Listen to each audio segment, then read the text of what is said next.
Es bueno establecer la técnica de ese proceso electoral. La gente cree que hoy se escogen al presidente y vicepresidente de los Estados Unidos. Aparentemente es así, pero no. No. Porque hoy lo que está ocurriendo es que la gente va a votar por una lista de personas calificadas como electores. Entonces, si uno de los candidatos obtiene mayoría de votación en un estado, ¿verdad?, esos electores irán el día 14 de diciembre al Congreso de los Estados Unidos en Washington. Y entonces a votar ellos allá. El 6 de enero se cuentan esos votos y es cuando se reconoce entonces oficialmente quiénes han sido los ganadores. Entonces, hoy la gente no está votando por los candidatos, hoy está votando por esa lista de electores, que son los representantes de los candidatos cuando empiecen a contarse los votos el 6 de enero. Y el 20 de enero, entonces toman posesión.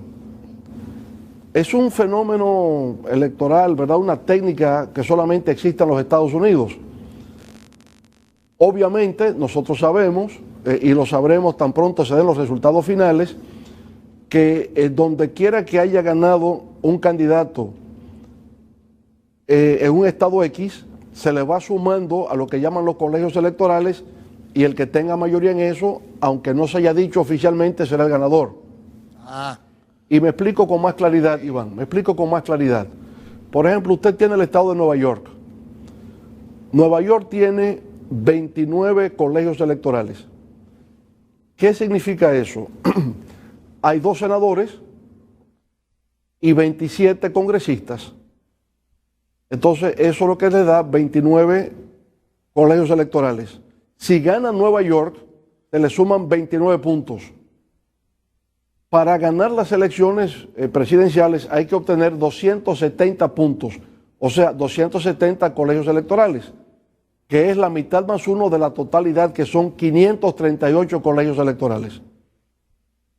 ¿Me hago entender? Sí, correcto. Entonces, usted tiene California. California tiene 55 colegios electorales. ¿Por qué? 2 senadores más 53 congresistas, da 55. Texas tiene 35 colegios, 2 senadores y 33 congresistas. Y así es como se calcula. Entonces, un candidato puede tener la mayoría del voto popular directo y no haber ganado las elecciones. De hecho, en el 2016, Hillary Clinton obtuvo 3 millones de votos por encima de Donald Trump. Y no ganó. Pero Donald Trump sacó mayor número de colegios electorales y por eso fue proclamado presidente. Muy bien, Cristian. Presidente, el impacto de las elecciones de hoy, ¿qué podría cambiar? Hay muchas expectativas, China, Rusia, Venezuela, Unión Europea, y particularmente la República Dominicana, donde hay mucha gente haciendo apuestas de cosas que pueden cambiar si es Biden o si es Trump. ¿Qué tanto podría cambiar? Sí. Sin duda alguna que mucho, por lo que cada candidato representa, ¿verdad? En el plano local norteamericano y en el plano internacional. Yo pienso que lo que está definiendo estas elecciones es el manejo de la pandemia del COVID-19. Me parece que ese ha sido lo central. El hecho de que en Estados Unidos hoy haya 230,000 fallecidos y que haya una proyección para febrero de 400,000 muertos, yo pienso que indica mucho. Sobre todo si se toma en consideración lo que dijo Bob Woodward en su libro Rabia, ¿verdad?, recientemente publicado, de que el secretario de Seguridad Nacional de los Estados Unidos le informó en una reunión secreta al presidente norteamericano a principios de enero de este año 2020, que ya se tenía conocimiento del impacto que tendría el coronavirus y que esa sería la mayor crisis que su gobierno enfrentaría. Y el presidente Donald Trump, en lugar de prepararse para esa crisis, lo que ha hecho siempre es tratar de disminuir su impacto en la sociedad norteamericana, entrando en conflicto inclusive con las principales autoridades sanitarias del país. Incluso ya ha indicado que va a despedir al doctor Anthony Fauci y gana las elecciones. Entonces, bueno, pienso que el manejo inadecuado de la pandemia, del impacto de la pandemia, ha provocado una disminución de votos para el presidente Donald Trump.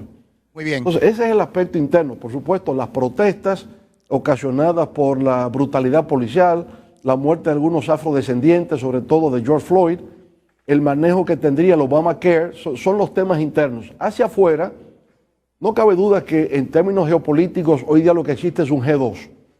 Es Estados Unidos y China. Primero empezó con un tema de carácter comercial, estableciéndose tarifas a las importaciones de productos y servicios provenientes de China a los Estados Unidos. Ya luego el tema monetario, que si China devalúa su moneda para tener mayor ventaja en el comercio internacional, ha sido otro factor. Con Europa, obviamente que Estados Unidos, digamos, ha mantenido una política de distanciamiento con los aliados transatlánticos, y así lo sienten, sus críticas a la OTAN, por ejemplo. América Latina ha sido la gran ausente de este debate, con excepción de México por el tema migratorio. Pero en realidad el resto de América Latina no ha estado en el debate electoral. Cuba, con los votos de los cubanos americanos en la Florida, juega un papel. Y lo mismo con los venezolanos que también hoy también están en el sur de la Florida. Pero en general en la región, el hemisferio como tal, no ha tenido un peso en el debate político electoral norteamericano. Muy bien, Graimer. Bienvenido, presidente Fernández, al show del mediodía nueva vez. Gracias, Graimer, un gusto oírle. Sí, igual. Fíjese, usted ha explicado y se ha explicado por otras vías la forma del colegio electoral. Y se supone que los que componen el colegio electoral, ya sean 20, ya sean 30, dependiendo, ¿por qué si se gana el Estado y ellos tienen la opción de no votar por ese que ganó el Estado, qué pasa cuando ocurriese disidente, digamos? Esa es una pregunta. Y la segunda es, si pudiera darse el caso esta vez, ¿usted cree mediante su evaluación que sería el presidente Trump el quinto presidente que ganara la presidencia sin ganar el voto popular? Si eso pudiera pasar. Y todos republicanos, obviamente. Mire, sí, vamos a ver. Con respecto a los llamados electores, los partidos los escogen en sus convenciones internas. En algunos estados aparecen los nombres de ellos en la boleta, en otros estados no. Pero está claro a nivel federal y a nivel de cada estado que hoy día a quienes se está escogiendo es a esa lista de electores, no directamente a los candidatos. Sí.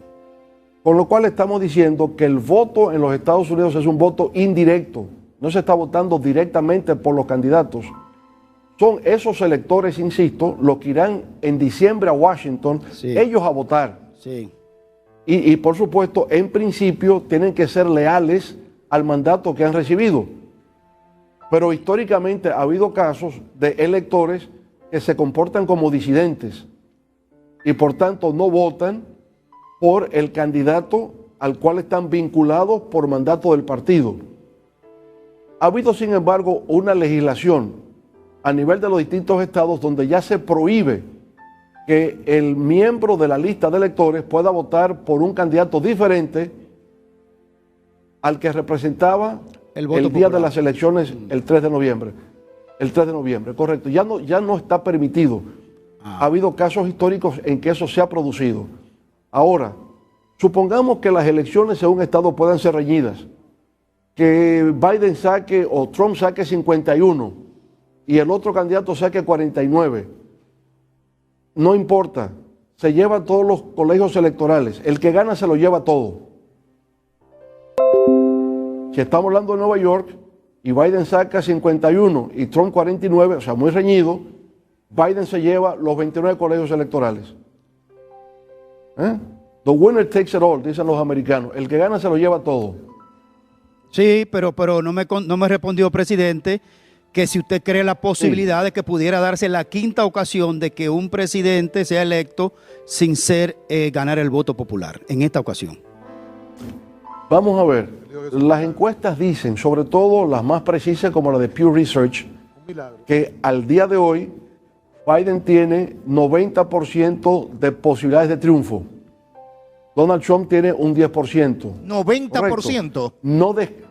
90% tiene Biden al día de hoy de ganar las elecciones.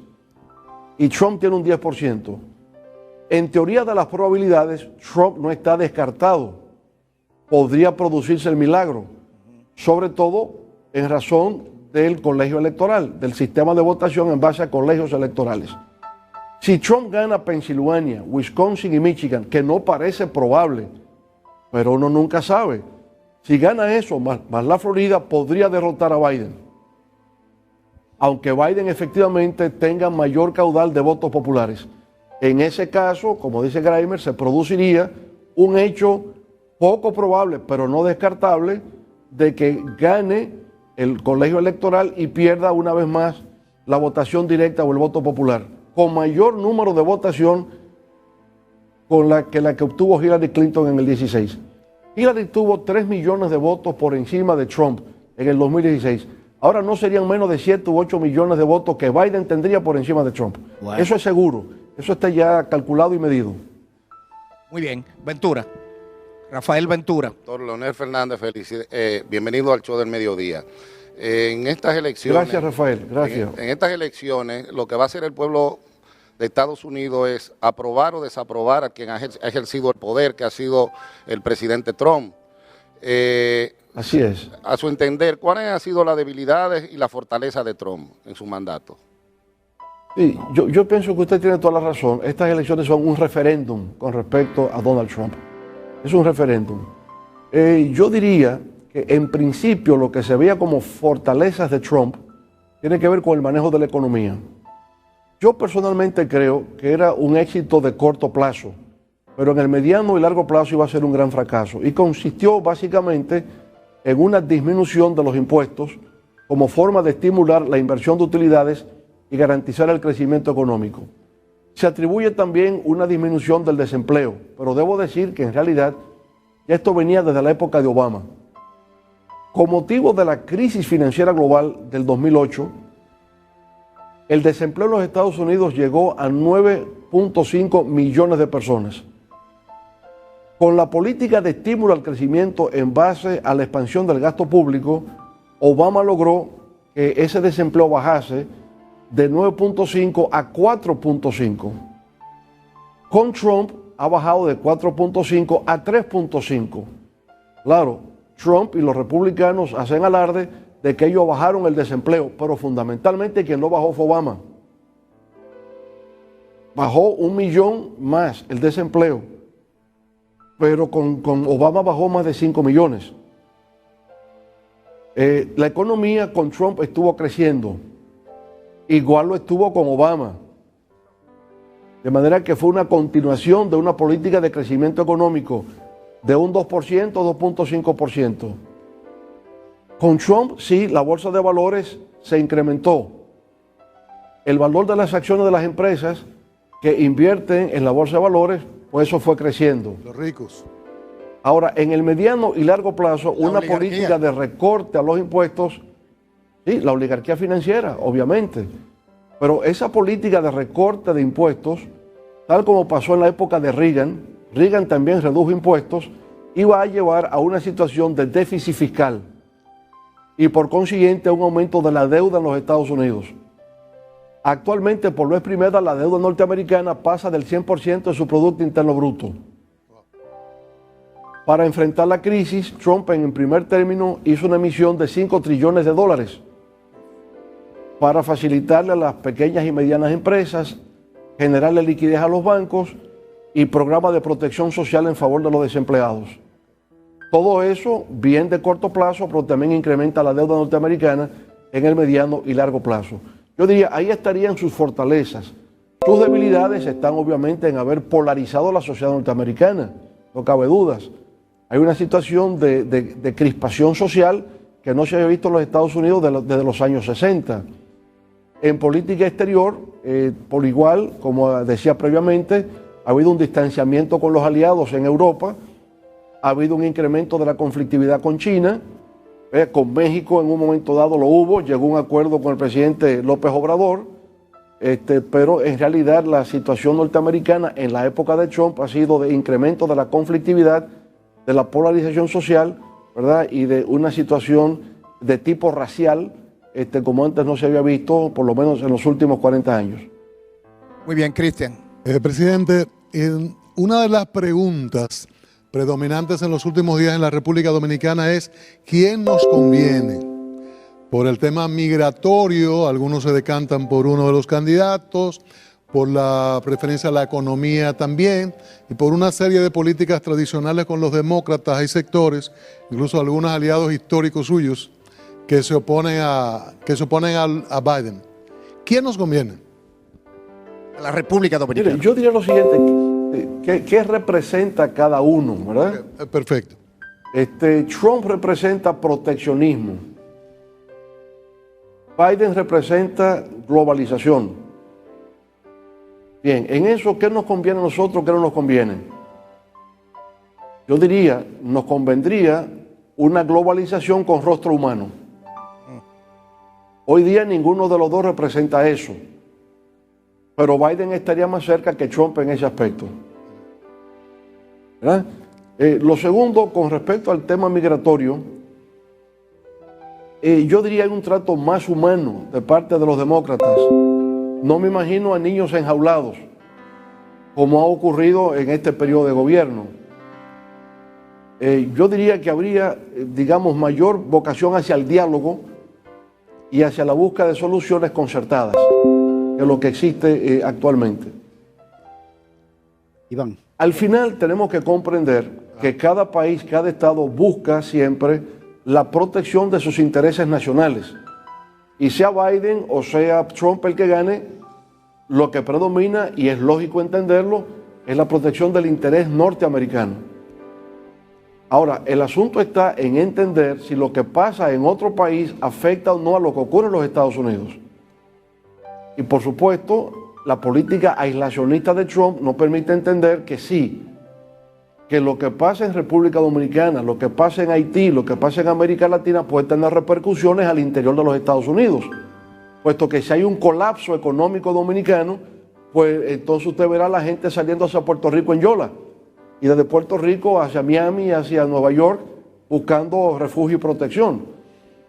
De manera que en la comprensión de la geopolítica mundial hay que entender que ningún país está aislado. Lo que pasa en cualquier lugar del mundo tiene repercusiones en los Estados Unidos. Sí, de manera que son dos maneras de entender y comprender el mundo y el impacto que eso puede tener al interior de la vida norteamericana. Sí, presidente. Su llave Graimer tiene otra pregunta. Sí. Sí. Presidente, en la elección de Al Gore y el presidente George Bush hubo una crisis institucional terrible en los Estados Unidos que tuvo que ir hasta la Suprema Corte de Justicia. En esa ocasión, los republicanos tenían mayoría en la composición de la Suprema. En este caso, la nueva elección de la nueva jueza le da mayoría de nuevo a los republicanos. ¿Usted cree que pudiera darse una crisis institucional sabiendo Donald Trump de que tiene esa mayoría en la Suprema Corte de Justicia? Mire, recordemos que en el caso Gore-Bush la diferencia fue tan solo de 700 votos. Una cosa realmente mínima. Y entonces se empezó un reconteo y hubo que suspenderse el reconteo porque la Suprema Corte ordenó que se paralizara ese reconteo de votos. El nivel de civilidad que existe en los Estados Unidos, de responsabilidad de los candidatos con la prevalencia del sistema, hizo que Gore finalmente reconociera el triunfo de Bush. Pero quedó un mal sabor en el ambiente. Yo pienso que en el caso actual, por el nivel de polarización que existe, y observen que en algunas ciudades, empezando por Nueva York, se están tomando medidas de prevención, los comerciantes están colocando formas de proteger sus tiendas, ¿no? Los cristales que puedan ser afectados por turbas. Yo pienso que sí hay una diferencia grande. Yo estoy hablando en el voto popular de millones de votos, por encima de 108 millones de votos. No son los 700,000 solamente el caso de Gore y Bush en el 2000. Aquí la diferencia en el voto popular sería de millones de votos. En todo caso, si en el colegio electoral la cosa es muy reñida por igual y no resulta claro el voto a favor de Trump, el que la Suprema Corte en ese caso hipotético resuelva en favor del republicano, generaría un problema de ingobernabilidad en los Estados Unidos. Bueno, en lo inmediato de protestas y por consiguiente habría un cuestionamiento a la gobernabilidad.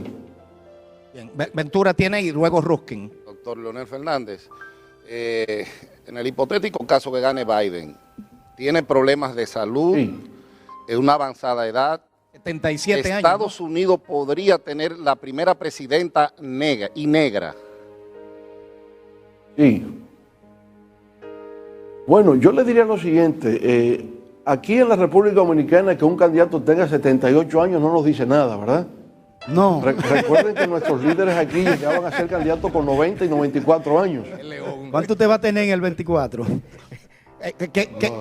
Dice Grimer, ¿qué edad usted va a tener en el 24? 73. 69 años nada más. Así se habla. 69 años nada más. Doctor. Toma lo tuyo, Nada Brian. más, nada más. 73 años. Claro. Bien, ¿qué piensa? ¿Cómo dicen? ¿Qué dice Elizabeth? No, que va a tener 73 años. Y como uno no le puede hacer preguntas No, fuera de esto. No, él va a tener No, 69 en el 24, no, en el 24, 69. Ah, 73, aclarando. Claro. Por Dios, no me Elizabeth. suben más de no, tiempo. Yo entendí que le había dicho Esos que vienen tenía solos. 69. Eso viene Muchachito, muchachito. Ruskin tiene No, que- ahora son La respuesta de 66. Ventura. Ok. La respuesta de Ventura. La respuesta, sí, de la Sí, bueno, entonces les diría que ciertamente son 78 años, pero recuerden también que es una época en que hay una expansión de la expectativa de vida. El presidente más viejo que tuvo Estados Unidos históricamente fue Ronald Reagan, que terminó con 77 años de edad. Biden con 78 terminaría el primer mandato con 82. Si se anima a un segundo mandato, llega a 86. Bueno, De manera que estaría pisando los talones al doctor Balaguer por acá. exacto. Pero lo importante aquí es que tendría su primera presidenta, Estados Unidos en toda su historia, y negra. Vicepresidente. Sin duda. No, ella es vicepresidenta. Si muere el presidente. Ay, que tú lo estás matando. No, ya. no, yo no le estoy Sí. matando, no le estoy matando. Oye, una cosa, tiene Sí, problemas de sí, salud. antes de Tiene llegar, problemas antes de salud. llegar. ¿eh? Ok. Antes de ganar. Antes de la pregunta de Ruskin, yo recuerdo, por ejemplo, Reagan competía con Walter Mondale, ¿no? Que era mucho más joven. Sí, correcto. Y Mondale le destacaba mucho Mucho más joven. lo de la edad. Que ese señor ya viejo, qué sé yo cuánto, y en el gran debate siguió embromando con eso. Y le dice Ronald Reagan, con ese histrionismo, miren, yo no quiero que el tema de la edad siga siendo un tema de debate porque jamás voy a descartar a mi oponente por su juventud e inexperiencia. Exactamente. Que me Lo pa- hizo con mucha ironía. Claro, que me pareció genial. Adelante, Ruskin. Doctor, Claro. Doctor Fernández, saludos. Gracias por esa Ricky, clase. un placer de nuevo. Igualmente, doctor, igualmente. Mire, gracias por esa clase. Y qué bueno que usted entró en los detalles de los colegios electorales. Yo quisiera consultar, y voy a aprovechar el tiempo lo más que pueda con usted. Mire, yo estoy poniendo en pantalla un mapa electoral de lo que pasó en el 2016. Ahí está, si lo pueden poner en full pantalla, gracias. Ahí está el número de colegios electorales que ganó el presidente Trump, como bien usted ha dicho, 306, y en aquel entonces Hillary Clinton 232. Entre los swing states, que Sí. como se le conoce en Estados Unidos a los estados que cambian y no de posición, se ha dicho mucho sobre Pensilvania y Florida. Pensilvania en las elecciones pasadas, con 20 colegios electorales, fue republicano, y lo mismo Florida con 29. Doctor, ¿por qué cambiarían esos votos ahora? ¿Por qué no serían republicanos otra vez? Sí.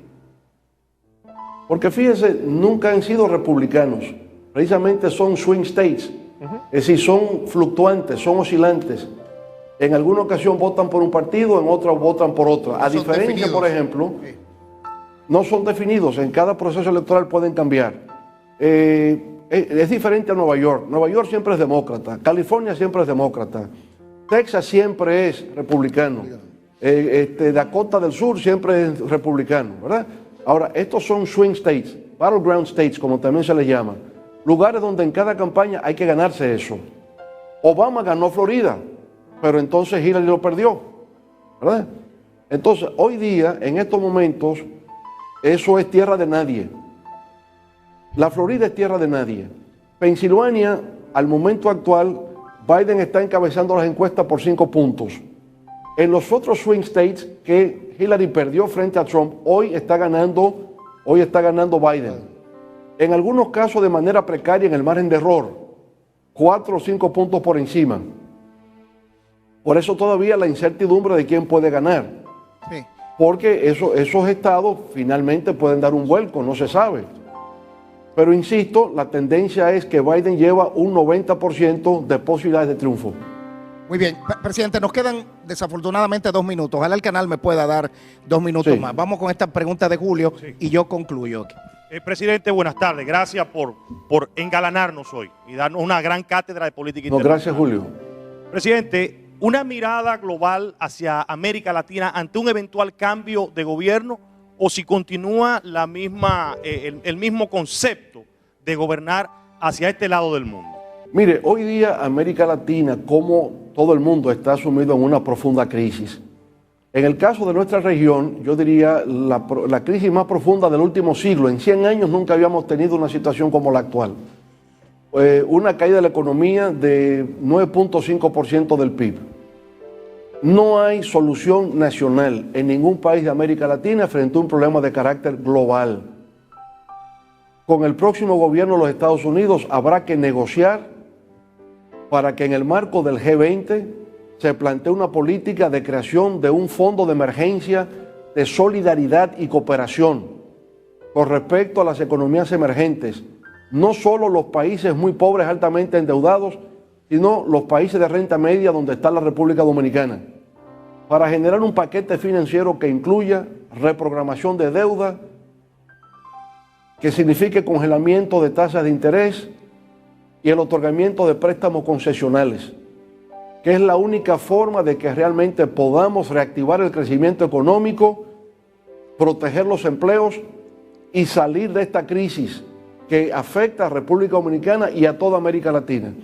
Si eso no se produce, con la falta de recursos propios, se aumenta la deuda en forma insostenible y si no se logra colocar esos bonos en los mercados de capitales, América Latina arderá en llamas con las protestas sociales que va a haber, con la inestabilidad política que se va a producir y eso afectará también a la economía global y afectará a Estados Unidos, Europa y en todas partes. Lo más sensato y lo más razonable es que con la nueva administración norteamericana se produzca a nivel global la creación de ese fondo que vaya en cooperación, en solidaridad y en auxilio de los países que en estos momentos están siendo severamente impactados por la parte económica que genera la pandemia del coronavirus. Presidente, queremos agradecer, gracias al canal que nos regala 2 minutos extras, pero yo no quiero terminar sin que brevemente usted nos exponga.